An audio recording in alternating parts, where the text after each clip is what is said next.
You see this big smile on my face? It's hard not to be excited about a truck like this because, first of all, I'm filming this and very few of them exist on the road. In fact, this exact VIN is a pre-production model, meaning you're pretty much not going to see it on the road as of filming this, and probably by the time you're watching this, only a few of them have gotten into the hands of actual owners here in Quebec. This, my friends, is the 2021 Ram 1500 TRX. I guess you could call it the T-Rex, because that is the way that it is being branded on the inside. Some of the Easter eggs, which I am sure you have found on different videos and all over the place, show that this vehicle, this T-Rex, will destroy any sort of Raptors out there. And that's what I really love about this truck, is it is that fun rivalry between Chrysler, Mopar, and Ford. This is the direct competitor to the Ford Raptor, but instead of Ram just saying, hey, you know, we're gonna make a pretty similar truck to what you guys got, they really went overkill and made this thing insane. MSRP here, base price $95,365 Canadian, that's $70,195 in the US. And then we've got a lot of options on here. Essentially every single feature you could have gotten aside from the launch edition. Now this vehicle has 702 horsepower. There were 702 launch editions sold globally. So if you were looking for that one, you might be able to find one for sale. There is one here in Quebec listed at $165,000 Canadian, which I think is insane. This thing coming in just around $118,000 is well worth it. I mean, if you think back to the Jeep Trackhawk that we did, that was pretty similar in price, but I would say you get a whole lot more vehicle out of this. Now this is, as far as I would consider, the direct successor to the Dodge Ram SRT 10. That vehicle had an 8.3 liter V10 engine straight out of the Dodge Viper. It produced 500 horsepower, 525 pound-feet of torque, and would get to 0 to 100 in 4.9 seconds with the regular cab 5.3 seconds if it was like a crew cab like this. However, this just takes it a little further. This 6.2 liter supercharged V8 engine produces 702 horsepower, 650 pound-feet of torque, and Ram says it'll get to 0 to 100 kilometers in 4.5 seconds, quarter mile in 12.9 seconds, and I can tell you right now, it's faster. Now, it wouldn't be much of a pickup truck if it wasn't actually usable as a pickup truck. You can haul 1,310 pounds with this, as well as tow 8,100 pounds. This is a monster of a half-ton pickup truck. It really is the most powerful production pickup truck in the half-ton market. Now, this is off-road oriented, much like the Ford Raptor. It's got Bilstein shocks, much heavier duty suspension setup here, different controls to be able to actually take it off-road. However, for our review, we're going to be keeping it completely on the pavement. I do find that, unfortunately, if you're going with the Raptor or the TRX, you have no choice but to have the full off-road kit. They don't make just a straight street version of these, but still, I mean, this thing is pretty incredible, even if it's meant for off-roading. Now, I could go on and on and on about all the things that FCA, Chrysler, Stellantis, whatever you want to call them these days, has done to make this as insane as possible. But realistically, you can find a lot of that stuff online. You can just take a look at the internet, really, and look at the press release for the vehicle, as well as other reviews and videos that go over it. There's a lot that they have changed about this, but I'll mention some of the important things just so that you have a better idea. This has a 29-liter air box, which has clean air that comes from both the functional hood scoop up top as well as the front grille. Mopar says their twin air filters cover 198.4 inches of total air filter surface. The Ram logo up front is actually see-through. It's just an outline because they actually need that amount of airflow to make sure that this thing is A, powered enough, so it's got enough air to power the engine, as well as cool enough to keep the engine cool. So that's the only time you're going to be seeing it, at least as of now, a Ram badge that's just the outline. The TRX is 8 inches wider than a standard Ram 1500. It has a 6-inch track increase, much bigger track, and then the tires are huge. They are 325/65 R18 Goodyear Wranglers. So this is a monstrous truck, and like the Ford Raptor, we do have the clearance lights and marker lights. We've got them on the front and the back. The front ones are hidden in the front functional hood scoop and then on the front fenders for the side markers. I think it's cool. Out back, they're underneath the tailgate in between the bumper. Again, a cool design. You're not going to see anything else like this on the road. And I got to say that this has been amazing so far. Unlike the Jeep Trackhawk that kind of blended in unless you saw the supercharged badge at the bottom, Every single person I've passed by knows that this is something special, and I have been getting so much attention. A lot of people waving, a lot of people thumbs up, just everybody's excited to see this just because it does not exist yet, which is pretty incredible.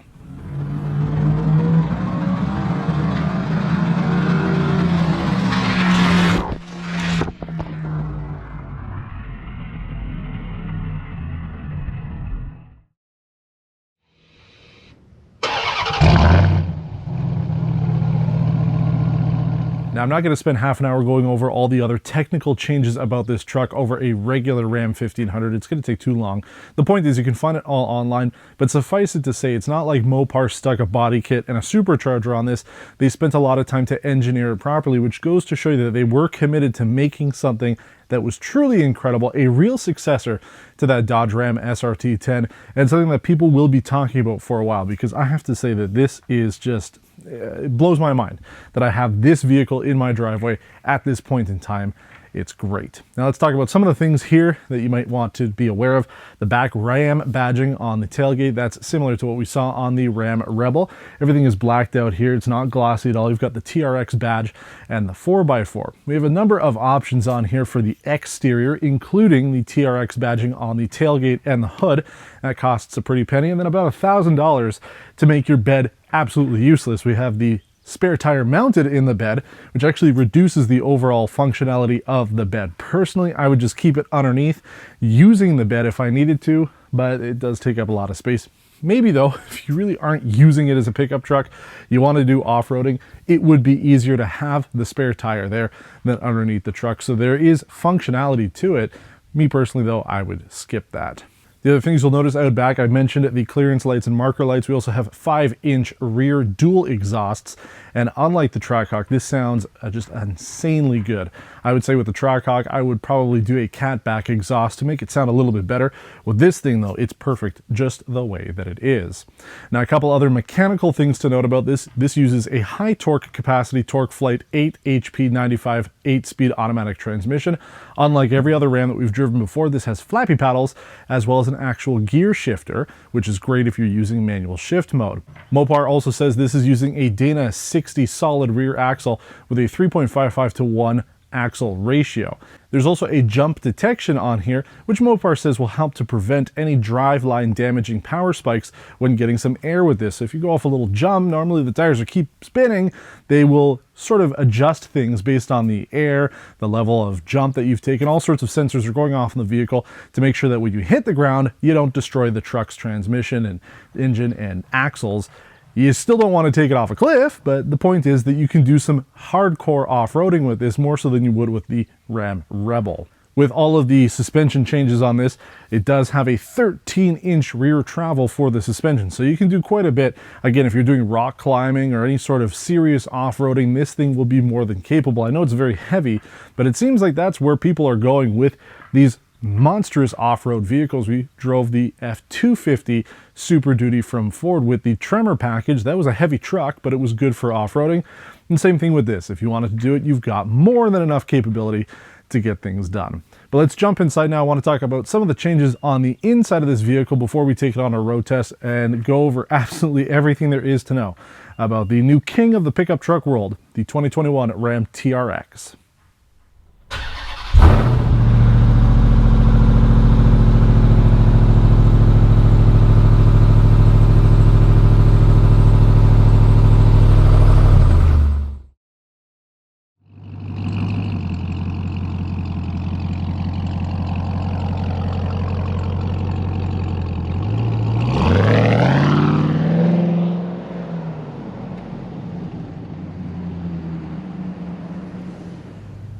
Well, I did tell you this is pretty much fully loaded, and it is. The interior here is what I would take for this truck if I had the money. I don't. But this is the premium black interior leather with the red accent stitching. We also have the carbon fiber package on here, as well as suede inserts. So there's a bit of suede on the top and the bottom of the steering wheel, in the center, top part of the dash area, and the door card, some of it is suede. The rest of it is leather. I mean, everything is either leather or suede in this vehicle, or carbon fiber, which is fantastic. So this is the way that it comes here. In the States, you do have the option for a cloth interior. It's not available here, at least from what I can tell. You know, we're obviously a smaller market in Canada, so that sort of makes sense that we wouldn't have that here. But as I mentioned, we have an actual gear shifter instead of the normal column mounted one that we have. So for driving this in performance manner, this is the way you want it. The flappy pedals are good, but I actually prefer using the shifter for that. So great stuff there. And because the dial shifter has moved, that's where FCA has put both the TRX mode selector as well as the four-wheel drive and launch controls. This vehicle only comes as a 4x4, and there is no way for you to disable four-wheel drive. At least, yeah, I'm sure that there could be an aftermarket way down the road, but usually when we go into the actual transfer case modes here, there's like a two-wheel drive high. It's not on this one at all. You're either in four-wheel drive auto, four-wheel drive high or low, and then there's the axle lock. So kind of important stuff to note there. Even though this only comes four-wheel drive, the towing numbers, again, 8,100 pounds is still pretty incredible. Usually you have to go with a two-wheel drive truck to get the maximum amount of towing, but this thing has it, so great stuff there. A couple other technology things to note that are new on this vehicle. We have the first implementation for Mopar of a video rear view mirror. It works well enough. There's only two controls, either the height and brightness. We do find on vehicles like GM, for example, they do have slightly more control on it, and I do find that GM's rear view video camera works just a little bit better. This one's mounted at the top of the passenger cabin. You have good visibility, but I just find that it doesn't work quite as well. It's the first attempt though from Mopar, so no fault there. We also have a head-up display. It's color and customizable. You can have things like the lane keep system, speed limit, and navigation details. So good stuff there. I'm glad to see it. The other new tech feature we have on here is called trailer steering. If you have a trailer and you're not super comfortable on how to back into a spot with it, this will help you do it. You have to calibrate this trailer first. I don't have one to show you, unfortunately, but then you can use the dial in the center where your aux buttons are and where all the other buttons would normally be on the Ram to be able to steer the trailer when you're backing up, and then you've got the trailer brake beside it. Now, Ram says that these front seats are new on the TRX. They have extra upper bolster support, which, yeah, I do feel very comfortable in here. If anything, I feel that you can't quite lower it as much as you would in other Ram pickup trucks, but the seating position is good. I have good head clearance here as a taller person, and overall space is fine. So I do find the seats are nice and comfortable. We have heat and ventilation here, like you would expect with driver memory, and an easy exit option should you choose to use it. And finally, the other major change on the inside here is the TRX plaque that goes on the center armrest. We have seen this for a number of years from Ford. When you go with the top and limited vehicles, they'll put the information, you know, it's not super functional information, but it's information nonetheless that makes you feel a little bit more special, like your VIN, the information about the actual supercharger, how much boost is being used from it, and your VIN number, along with the horsepower rating. That's interesting. This one says designed by FCA. I don't know if a production model will say designed by Stellantis, but that is the way that this one comes. And if you're a nerd like me and you want to go and take a look at the VIN, you will find out that this is not a Ram TRX. Because this is a pre-production model, it actually confuses all of the VIN decoders I've used, as well as the actual window sticker that I got for this truck. It just says Ram 1500 4x4. It's so special that you can't even figure it out. So I'd be very curious, whoever buys this truck afterwards, if FCA even sells it, they might just crush it because it's a pre-production one, but it'd still be cool. I would prefer to own this one than one of the launch editions, because I would say that this one's more special, but that's just on this truck. Anyway, we've been over the interior of the Ram because we've got this specific trim and all these options very similar to the Limited, so you can click a link in the top of the video if you want to see everything there is to know about the interior on a modern Ram pickup truck. But now it's time that we take this vehicle on the road. Let's get it out there. Let's see what this supercharged V8 engine can do, and let's see how much trouble we can get into without getting into too much of it that I end up with all the speeding tickets. So let's hit the road.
performance test first. We are on launch control. It is supposed to go up to 2,000 RPM. Oh, holy crap. Buddy. Wow. All right, what did I say? This truck was supposed to do 4.4 seconds, 0 to 100. We did it in 4.3. And this isn't even ideal conditions. We actually were going up a bit of a hill there. So I told you this thing was quicker, and it is, and my God, it's fast. And I could bump up the RPMs quite a bit more for the launch control, but I think it's at 2,200. That's plenty fine for what we're doing. If you remember back when we did the Trackhawk, I might have mentioned in the video, but even if I didn't, the problem I had with that vehicle is the brakes actually couldn't hold it when we were doing launch control, and that's mostly because the vehicle had like 8,000 or 9,000 kilometers on it, or however much it had done. This thing also has 9,000 kilometers on it, but I guess the brakes work a little bit better. They were able to grip the truck so that you actually launched when you use launch control. And I mean, how many trucks can you say have a launch control button? So this thing, it pretty much has exceeded my expectations, and it's so strange because the formula is so similar to the Jeep Trackhawk, which I just found kind of meh. But this one works. Maybe I'm more of a pickup truck guy, so that's why I like this better, but because this is so unique, it looks so different on the road compared to any other Ram 1500, that this thing just stands out. Everybody loves it. I love it. I love the performance, the sound, everything out of this thing is absolutely ridiculous. And you can see that the performance on it just as good as well. So we did, as I said, 4.3 seconds. The computer here says the best that's been done was actually 2.7 seconds. I don't know how that happened. You must have had a test where the person was going down a hill. The only way I can think of it doing any faster than that, but 4.3 seconds, it's pretty amazing. Now, I kept it in automatic shift mode. The manual shift mode works well enough. You know, we've used this transmission, and it works. The 8-speed is fine. You can put it into manual shift mode. When you slap it over into the S mode, the sport mode, it's not like a sport mode for the transmission. It actually is just manual shift mode, so you do have to shift it. The flappy paddles are a nice plus to have. The gear shifter is where I actually do most of my shifting. I don't actually use the flappy paddles at all, unless I absolutely really need it. But the fact that they're there, it's a nice thing to have. And everything else about this truck is really good. I mean, I like the added tech that FCA has put on this. The head-up display, well, it's a little limited for what you get out of it. It works. The rear view camera, whatever you want to call it, the mirror, it works as well. And you can turn it off if you don't like it. I find the seats are comfortable, the space is fantastic, and we've always liked the interior of the Ram pickup trucks. This, takes it to a slightly more performance-oriented level, which is really nice. So there's nothing to fault about this. Everything is what you would want out of a monstrous pickup truck, except for the ride. You can see here probably on the camera, just because it's way down from the microphone, we're bouncing around a little bit more than I would like, and you do feel it. I feel it in the seats. Hitting every single bump. We have 35-inch tires on this, so they're huge tires, but the suspension on here is more for off-roading, so there's a little bit more play in it than you would have with a normal pickup truck, just because it's designed for serious off-roading. But even with it, I don't mind it. It's still soft enough. It's not like a violent bump when you hit something. It's just slightly different than what I would kind of want out of a pickup truck. And you lose out on the air suspension on this. That's the thing. I mean, the Ram has stood out for having the air suspension. This, unfortunately, you don't get it.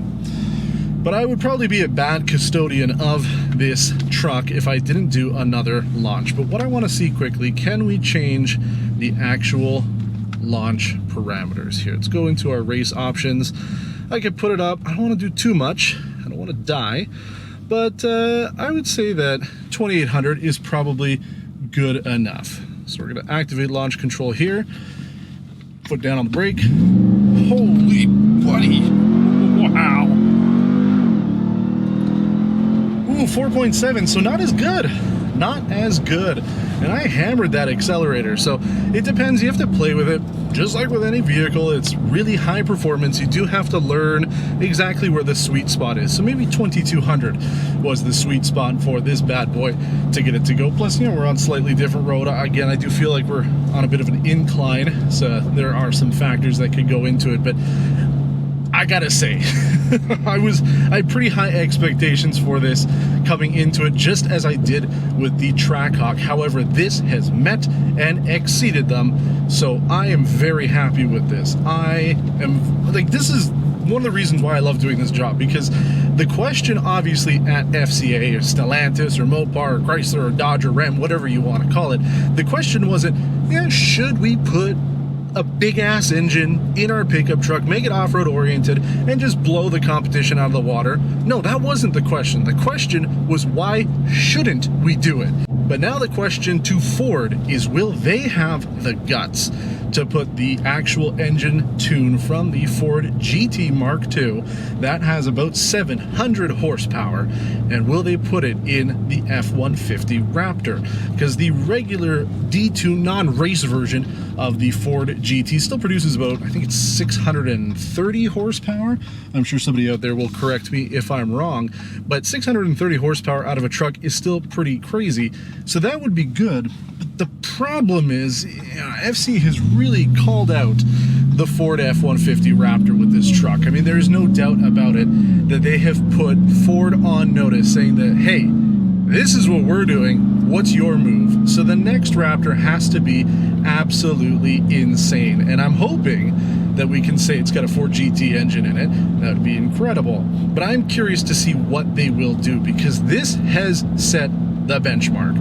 This is the performance truck that you want to buy. If you're going for absolute best of the best when it comes to an off-roader and a performance truck, this is the way to go. And Chrysler has that lineup. The Mopar vehicles has everything ticked off what you're looking for.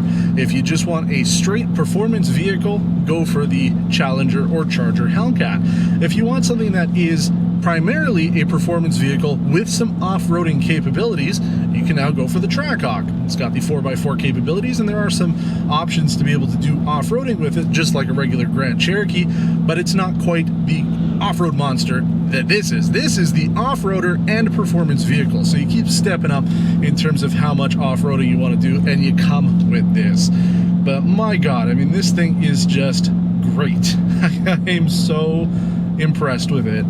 This is what I would buy. I would buy this. If I had all this money, $120,000 in my pocket, I would definitely buy it, because this thing, I don't know. I mean, you really do have to experience. It's one thing when I talk about some of the other vehicles, yeah, you gotta try it, you gotta see how it is, but when you have this amount of power in such a large vehicle that is a Ram 1500, it just gives you this commanding feel that I haven't experienced with any other vehicle. I've driven things like the BMW M8 Competition, and that thing was great, but it was like a scalpel. It was a precision surgical tool to get the job done. This thing is like the biggest sledgehammer you could ever find. It is like if you played Half-Life and you had your crowbar, but then you go and play like Opposing Force and you have the bigger crowbar, the wrench. That is what this is. And I have to say, yeah, this is the one. Oh boy, thank you. Thank you, FCA. Thank you, Mopar, for just not worrying about the environmental ramifications of this vehicle. I had the fuel economy numbers at the beginning of this. They have only gotten worse. As of right now, I have averaged 26.7 liters per 100 kilometers. That is like 8 mpg. I don't know what it actually is. It's probably even worse. But I am so glad that this thing exists, because there should be something like this. There should be some sort of absolute halo vehicle that just sits on a pedestal, that performs the way that it should, but still sits up there as this unattainable thing that everybody should be working towards. And that's why I say the next step really is for Ford. I am excited to see what the Raptor has, because if it is anything less than this, it's not going to be as good.